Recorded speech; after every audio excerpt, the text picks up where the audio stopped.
प्रणाम। आज मैं Yogesh Kumar Tripathi, teacher and motivational speaker, पुनः आपसे संबोधित हूँ। कल हमने एक वीडियो में जो पोस्ट किया था, भारत की समृद्ध परंपरा पर हमने विचार किया था। उसी पर पुनः कुछ आगे कहने की इच्छा है। कभी कभी मैं सोचता हूँ कि कहीं सुनियोजित साजिश के तहत हमें बालपन से ही जो शिक्षा प्रदान की जा रही है, उसमें अपनी परंपराओं के प्रति हीनता की भावना तो नहीं भरी जा रही है। कभी कभी ऐसा महसूस होता है कि जो शिक्षा हम प्राप्त कर रहे हैं, उस शिक्षा में ही हमें अपनी परंपराओं के प्रति हीनता का भाव उत्पन्न किया जा रहा है। बचपन की कक्षाओं से ही हम ताजमहल, उसकी विशेषता, उसका वास्तुशिल्प, मुगल काल की सांस्कृतिक विरासत आदि पढ़ते रहते हैं, पर उससे भी पूर्व दक्षिण भारत की वास्तुकला और उसकी संपन्न सांस्कृतिक विरासत की बात हम अपने बच्चों को नहीं पढ़ाते। जबकि दक्षिण भारत में बहुत से ऐसे महापुरुष हुए हैं, जैसे महर्षि अगस्त्य, कौंडिन्य और राजेंद्र चोल, जिन्होंने भारतीय सभ्यता संस्कृति का अमिट प्रभाव तत्कालीन विश्व राजनीति पर छोड़ा था। चोल साम्राज्य के महान शासक राजेंद्र चोल प्रथम ने भारत के वे एक ऐसे शासक थे जिन्होंने विदेशों में भी भारत को एक नई पहचान दिलाई। उस समय भारत एक विश्व शक्ति के रूप में स्थापित हो चुका था। सन 1014 में राजेंद्र चोल सिंहासनारूढ़ हुए। उस समय उत्तर भारत में महमूद गजनवी का आक्रमण प्रारंभ हो चुका था।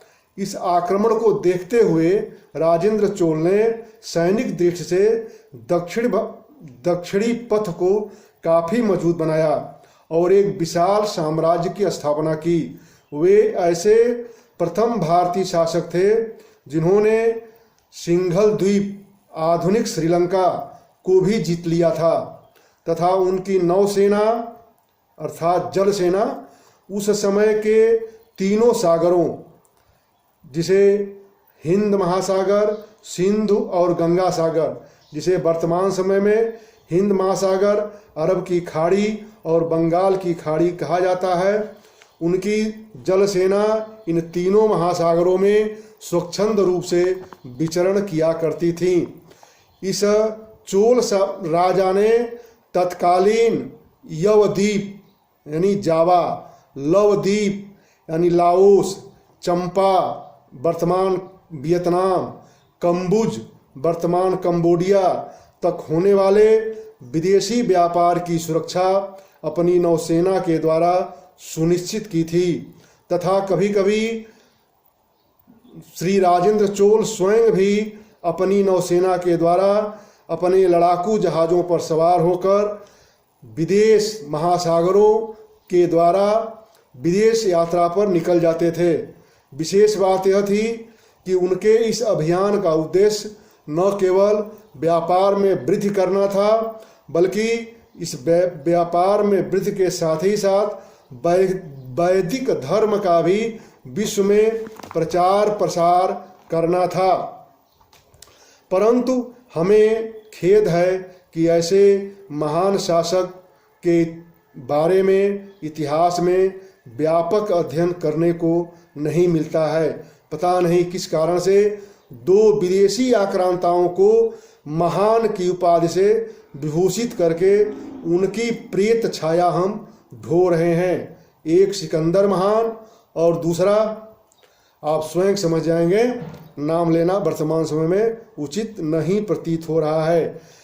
ऐसा लगता है जैसे एक अलग नैरेटिव गढ़ा गया, एक अलग मुहावरा बनाया गया, जैसे बचपन से ही हमें बताया गया जो जीता वह सिकंदर। अरे यह क्या बात हुई भाई? अरे जो जीता वह चंद्रगुप्त मौर्य। यह क्यों नहीं हमें पढ़ाया जाता? यह क्यों नहीं हम जानते? यह क्यों नहीं हम शिक्षा प्रदान करने की कोशिश करते कि जो जीता वह चंद्रगुप्त मौर्य। उसने एक ऐसे मजबूत भारत की नींव डाली, एक ऐसे मजबूत भारत बनाने का नेतृत्व किया जिसमें तत्कालीन समय में छोटे छोटे जनपदों में विभाजित भारत की सीमाएं जो छोटे छोटे जनपदों में विभाजित थीं समाप्त हो गईं और एक अखंड, एक विशाल साम्राज्य की स्थापना हुई। हम बचपन से ही पढ़ते आए हैं कि अंग्रेज एक होशियार और बहादुर जाति है। यह हमारे दिमाग में प्रवेश करा दिया गया, उससे हम आज भी नहीं निकलते हैं। क्यों भाई? अरे वो 16वीं शताब्दी में भारत का विश्व व्यापार में योगदान 24.5% था। भारतीय व्यापारी वर्ग का निर्यात अरब से लेकर यूरोप तक था।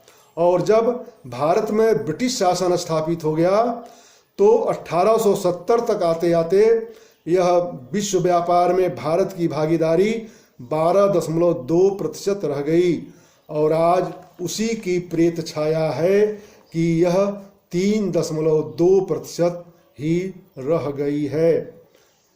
बंधुओं, हम देखिए अपनी शिक्षा प्रणाली को देखिए कि LKG, UKG या प्रथम क्लास के बच्चों को, बालकों को जब हम अंग्रेजी का अल्फ़ाबेट सिस्टम सिखाते हैं, A for Apple, B for boy, इसी क्रम में आगे बढ़ते हुए हम उसे J फॉर जेंटिलमैन पढ़ाते हैं।